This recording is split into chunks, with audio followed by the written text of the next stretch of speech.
You've got a lot of debt. You wouldn't be watching this video if you didn't have a lot of debt. So you're thinking about pulling cash out of your home in order to consolidate debt. You're just not sure if it's a good idea. Let me help you walk through the pros and the cons. And what it has to do most is the difference between short-term and long-term circumstances. Your goals in the short term, your goals in the long term, your needs in the short term, your needs in the long term. One of the things you'll hear me say a lot is long term doesn't matter if you never get there. So you have to make sure you make it through the short term. You might have the best long-term game plan to say, hey, I'm going to pay off this debt over this time, and I'm going to keep this debt separate from this one because I don't want to attach it to my house and spread it out over a 30-year period. But if you can't make the monthly payments, or if the monthly payments are causing you to go deeper into debt, then the short term is going to stop you from ever getting to the long-term benefit. So when you think about, hey, should I pull cash out of my home? Is this a good idea or is this a risky proposition? You have to think about what are your alternatives. You've got a lot of debt. You wouldn't be watching this video if you didn't have a lot of debt. So you have to decide, is my debt short-term, temporary, that I have a real game plan that I can get this paid off in a short amount of time? Now, if you're like the average American, your only game plan is hoping and praying. Like, hey, I'll play the lottery. Yeah, that's possible. Or maybe you're saying, hey, I'm going to get an inheritance at some point down the road, and that'll pay off my debt. When the reality is you just have a regular paycheck. Might be a great paycheck, might not be so great of a paycheck, but you've got a regular paycheck you're bringing in, and you're thinking, I'm just going to chunk extra money towards paying that debt down. That way I can keep it separate from my mortgage payment.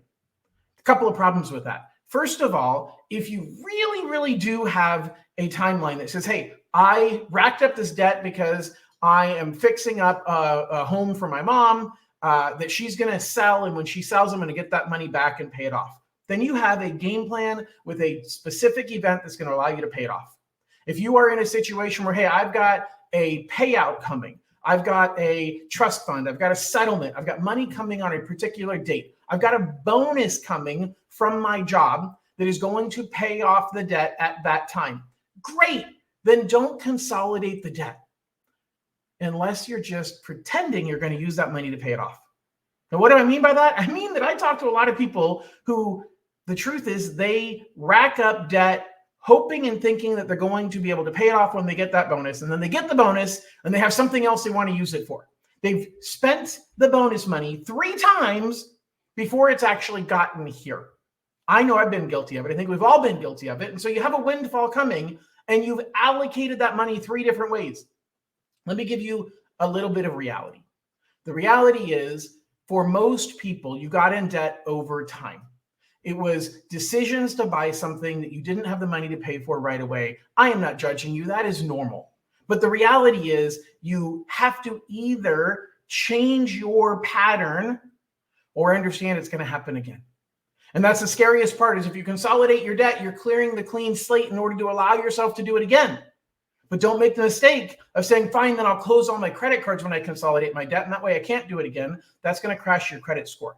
So you do have to spend a little bit of time thinking about what caused this and what am I going to do to change to make sure it doesn't happen again.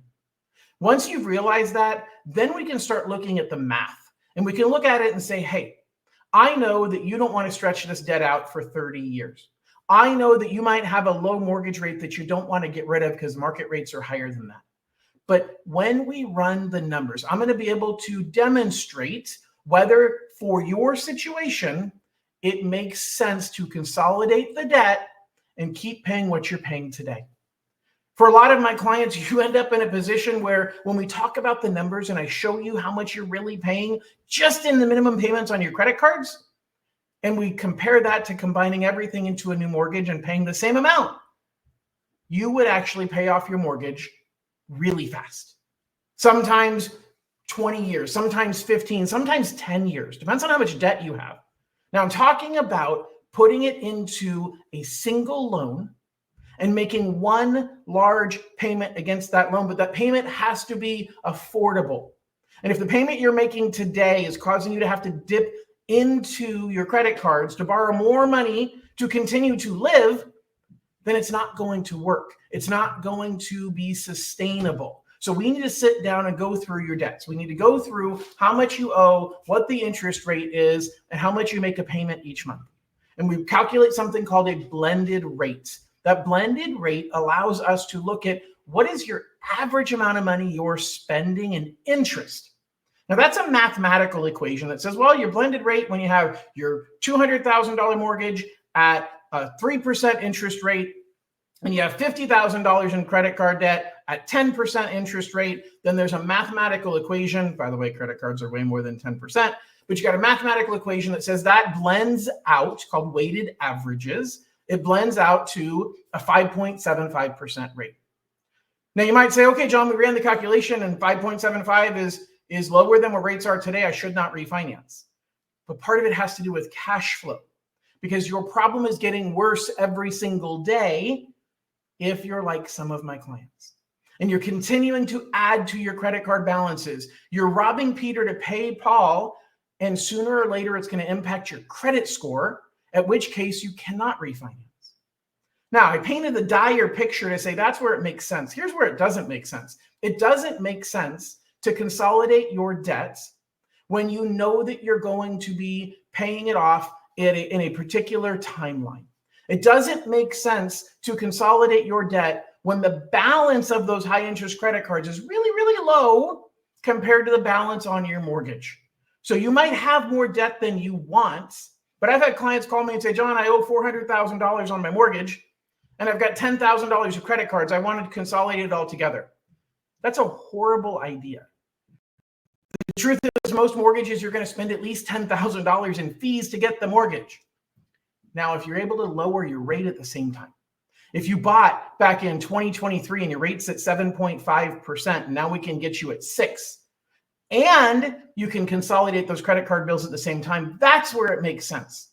But it has a lot to do with what are your reasons for refinancing. If you're refinancing anyway, and you're already spending the money on the fees, you should be thinking about whether you should pull cash out for debt consolidation, for home improvement, for some other thing, because it doesn't cost that much more in fees. You're already doing a refinance. But it's about making an educated decision. And you do not want to blindly jump in and say, I for sure should consolidate my debt. You also don't want to bury your head in the sand and say, I never want to consolidate my debt. It's about doing an individualized consultation. And you'll be able to view a QR code here that you can scan, and you can schedule time with me. If you're not sure whether it's a good idea and you want to have a non-threatening environment where you don't want to be on a one-on-one conversation with me, down below, sign up for my Home Equity Digest. It's a monthly report that comes to you free of charge that tells you what your home is worth, how much you owe, how much equity you have, and how much it would cost you to pull that equity out. It gives you ideas of other things to do with your home equity to help you grow your wealth over the long term. If you have any questions about cash out refinancing or any other refinancing question, or you're looking to purchase a home, I am interviewing to be your lender. I would love the opportunity to talk with you, and I hope you have an absolutely wonderful day. Bye-bye.